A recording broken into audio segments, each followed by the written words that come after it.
Good evening, everybody. Welcome to the Village Board meeting. It is November 3rd at 7 p.m. First order of business tonight is a public hearing for proposed local law number 1 of 2025. This is a revision to our winter parking ban mainly. Basically, it states from November 1st until April 15th of each year, it's going to be illegal to park any vehicles on any village street or road from 10 p.m. until 8 a.m. The fines are going to be a finding plea of guilty on this violation will result in a fine of $50 for the first offense, $100 for the second offense, and $200 for the third offense. That's the major change to the local law. We've been having problems prior to this when the police department actually switches duties shifts over starting at 6 a.m.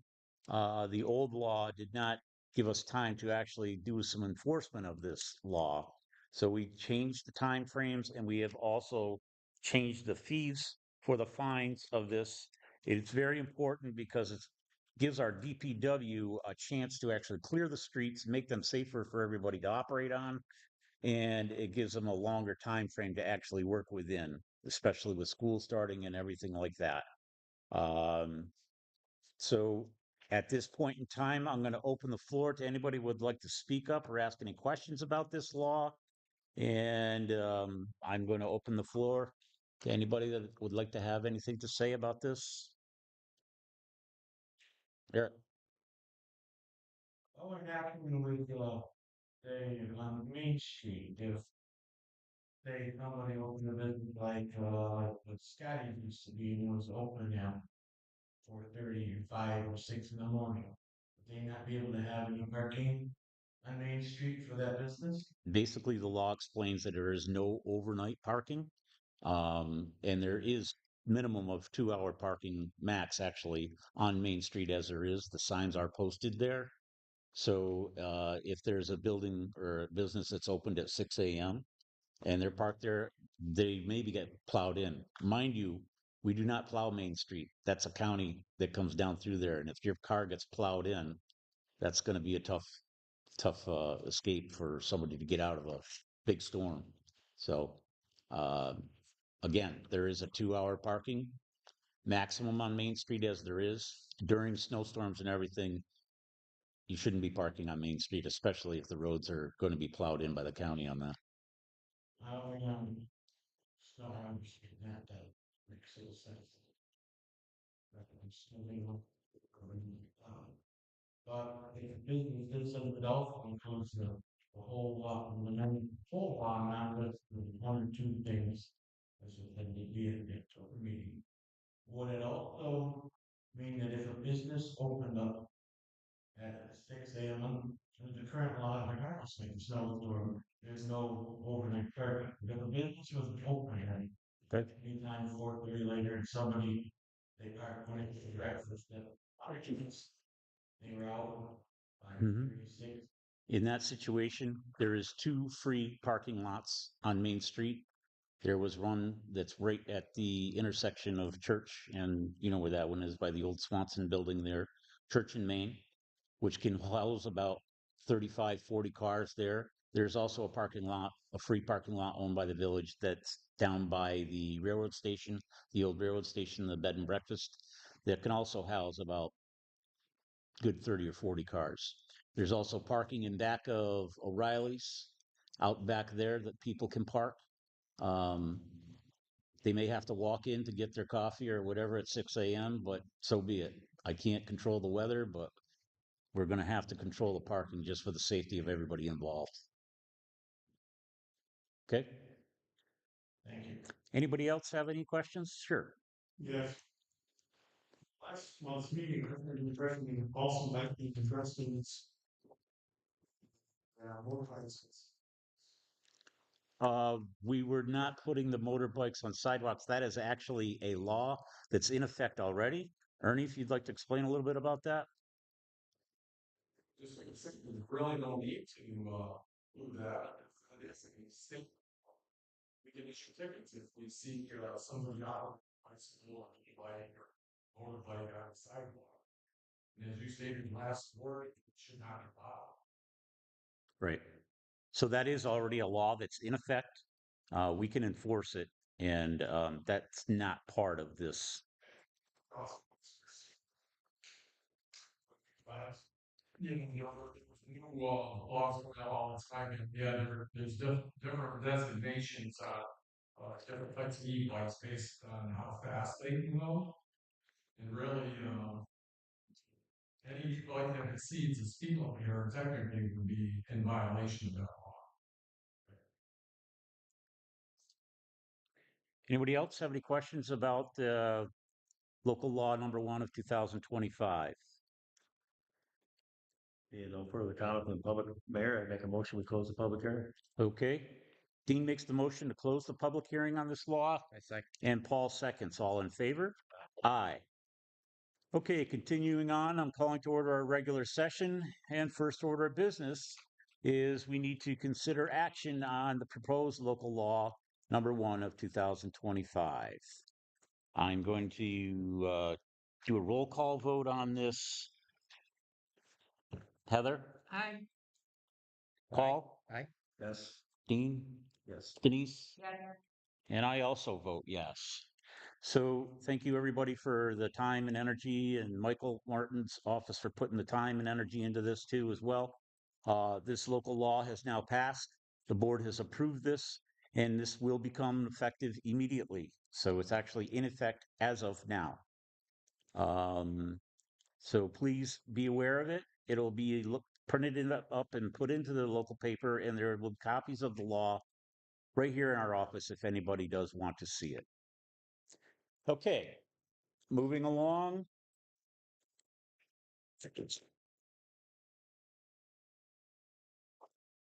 Pardon?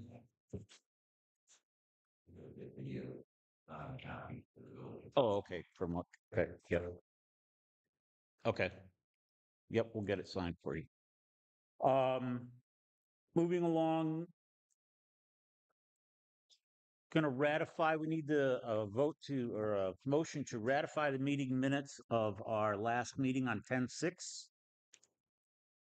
Heather makes the motion, and Denise seconds it. All in favor?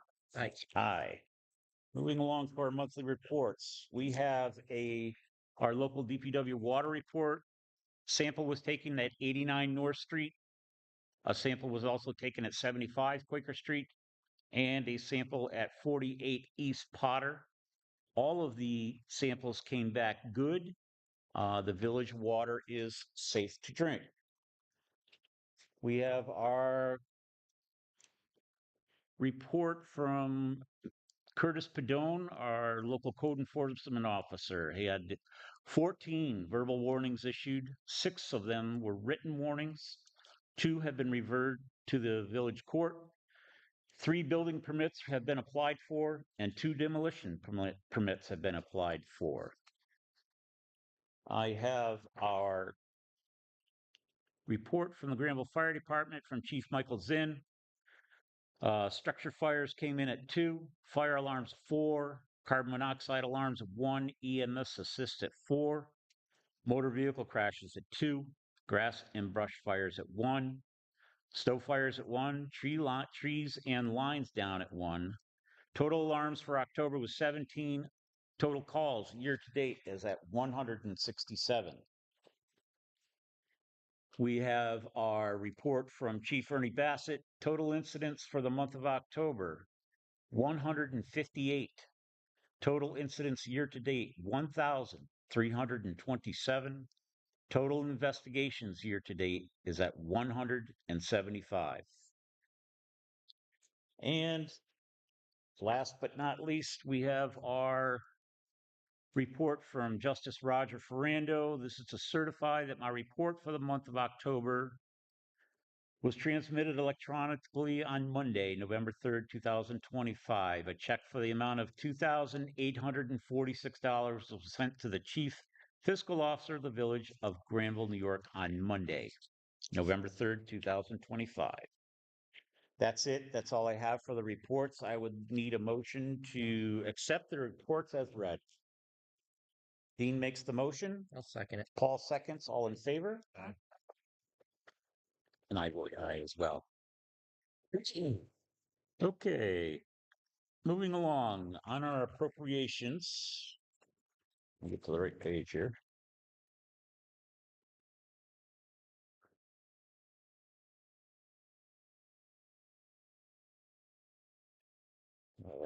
Here we go.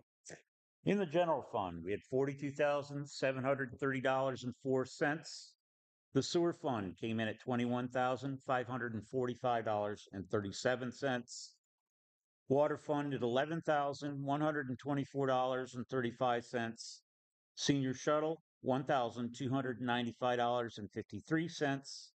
Unaudited vouchers at $28,529.49 for a total of $105,224.78. I need a motion to pay the bills. Denise makes the motion and Heather seconds. All in favor? Aye. Okay. Moving along, we have some budget transfers to go over. I'm going to hand this over to our budget officer, Mr. Rick Roberts. Rick, would you mind filling the board and everybody else in on this, please? There are one budget transfer being tonight. I believe you're probably going to speak about this later, but we purchased a new lift aid with the put up, take down of veterans banners, so the holiday decorations. So we're overrunning by about $10,000 in DPW equipment. That's A51102. I'm suggesting moving $6,000 from street paving. I think we're done paving streets for this year. We have 6,000 left, and then the balance 4,000 from capital projects to cover that purchase. That's all. Thank you, Rick. Does anybody have any questions about the budget transfers to purchase the lift? No, I think it's great. And we spent $2,000 this year. We had to work on two other buildings for a big lift. So to have one of our own and not have to rent it all the time, I certainly think it's a good investment for the village. Okay. I need a motion to accept the transfers. The motion. Paul makes the motion I'll second. and Heather seconds. All in favor? Aye. Aye. I'm going to hand this back over again to Rick for our holiday committee update on what's going on with our tree lighting and the work that's progressed so far. Thank you, Mayor. Try to keep this brief. The holiday committee has had several meetings and our workshop while we service the decorations before installing them. Thank you to the mayor and the deputy mayor who worked very hard in the months of September and October, basically refurbishing and refreshing the buildings that needed lights changed out or an anchor reattached or something like that. We're just about 60% done at this point. Had a successful workshop, maintenance of decorations last Thursday night, a couple hours from 6 to 8. We've had, as I say, several committee meetings. This year's theme will be Santa Claus is coming to town. The tree lighting will be held on Friday, the 5th of December, first Friday, with a rain date of the 6th, Saturday.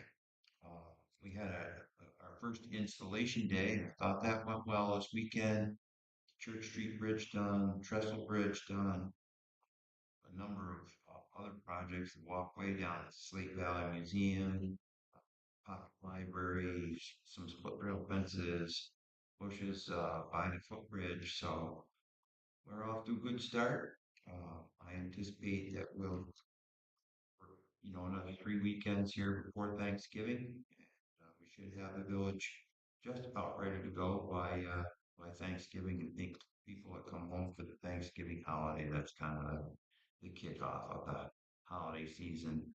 We'll just also add quickly, I spoke with Crystal Maury, the co-chair, with Paul on the tractor parade, which is the following Saturday. They already have 16 registrations, so that's going well. Yeah, we'll certainly try to do the holidays right, so I think we're on the right track. Thank you, Rick. And again, it's a lot of work that everybody puts in. It's a lot of volunteer hours, and the people that do help and chip in, it's much appreciated by not only me, but a lot of the people that come from surrounding communities and everything just to see what Granville puts on every year. It is a great crowd pleaser, and it does bring in quite a few people to our village to visit and to enjoy the holiday season. So again, a huge thanks to everybody that's involved with this, especially the volunteers that put so much of their free time and labor in. I thank them all as well. Moving along to our mayor's reports, you have all just heard about the lift, the man lift that we just purchased in the village. Uh, Over the last year and a half, we've been limping along our bucket truck, which has ended up taking two people to operate now, and it's seen her life. And we've tried to get it fixed. We've done the best that we could with local talent to try to repair it, and even as far as calling in the specialist from the company Terex that has actually made the lift to come in and try to diagnose and repair what we had, but it has gone too far, and we just cannot seem to be able to get the thing figured out to the point where it's operational with one person, which number one, it takes up too many people to operate this thing. And number two, it creates a safety issue because we got to the point where we're nervous where this boom could be stuck in the air. And if we have a man in the bucket truck, then it's kind of a dangerous situation. Long story short, we started looking. As Trustee Hyatt here has said, we've rented them before to utilize for not only the veterans banners that we do install in the village, but also to cut trees. We use it to access buildings, to fix wiring, all around. Just it eliminates the use for ladders, and it's a safer, more practical use to get around the high spots in the village. But we've been renting them. We've had people that have actually donated the use, thanks to Daigle's as well. Construction that have let us use, especially this year, Dean and I, the month of September, we had that thing, and they gratefully have given that to us with no charge to help out as part of the volunteer program. Again, a huge thank you to them. But it was time that the village really needed to purchase one. More and more and more. We've used it more and more, and it's become a necessity more than No, it's a necessity. yeah. So the problem is with these man lifts is they're very popular, especially with painters during the summertime and things like that. So we've been looking for quite some time. Every time we had three, I think that I've looked at already, being used to equipment and stuff, I've been having my nose to the ground on this. And every time one came up, by the time we could get a person out there to check it out or to look it over, it was sold. Last week, there was one that came up for sale, and it only had about 15 hours of use or 1,500 hours of use time, which basically the half-life of one of these machines is about 10,000 hours of use. It was located in New Hampshire. The village negotiated a very good deal on this, and consequently, the man lift was delivered, and we're back in business again. So the village DPW is going to add some safety features to it, some lighting, some reflective tape, and some flashing beacons on it as well, so we can have this thing safely operated by our crews on the street. So again, thank you to the village board and to everybody that's been involved with this. It's going to be a great help, again, like I say, with just repairing even flagpoles in the park or electrical wiring, anything that we need to do get up access high on a building, or cutting trees or Christmas lights, veterans banners, you name it. We're using these things all the time. So again, a huge thank you to the board and to everybody involved in purchasing that. Mayor's report on that is another thing I wanted to talk briefly on again, and it was brought up earlier, is the e-bike situation. It's been growing and growing and growing. And I understand the Christmas season is coming up, and I know that Kids love these things, and I gotta be honest, I like them as well. They are a quick way to get around, but you must stay off the sidewalks in the village of Granville. I think that's a state law everywhere, though. And we've been finding more and more and more. These have been used on sidewalks, and it's a very dangerous situation. These things travel at a pretty high rate of speed, and it's very hard to dodge out of the way of one of these things as well as them dodging a person on the, and I'm just very afraid somebody getting injured, run over, or actually pushed into a line of traffic, whether the pedestrian or the guy on the bicycle or the girl. So please be aware of that. The police are aware of this, and they've also been asked to enforce that law and to follow up on this. So I just want to let everybody know, if you're going to plan on purchasing an e-bike for your child, or if you're going to use one yourself, please know and educate yourself on the rules of these e-bikes and scooters as well, as far as operating them on sidewalks. You are allowed to operate them on the side of the road. I'm pretty sure you have to be wearing a helmet as well. Am I correct, Ernie? Only the agents. Okay. Hmm. Well, again, that's probably something that I need to learn too, but please educate yourself on the law and the usage on where these things can be used.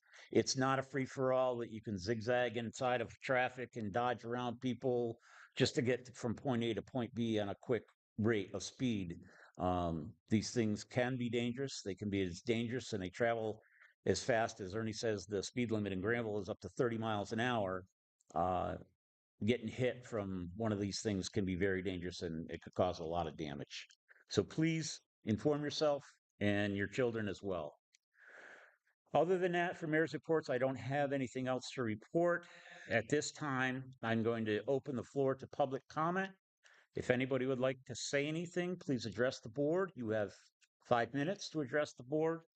And now is your time to speak your piece or say whichever you would like to say.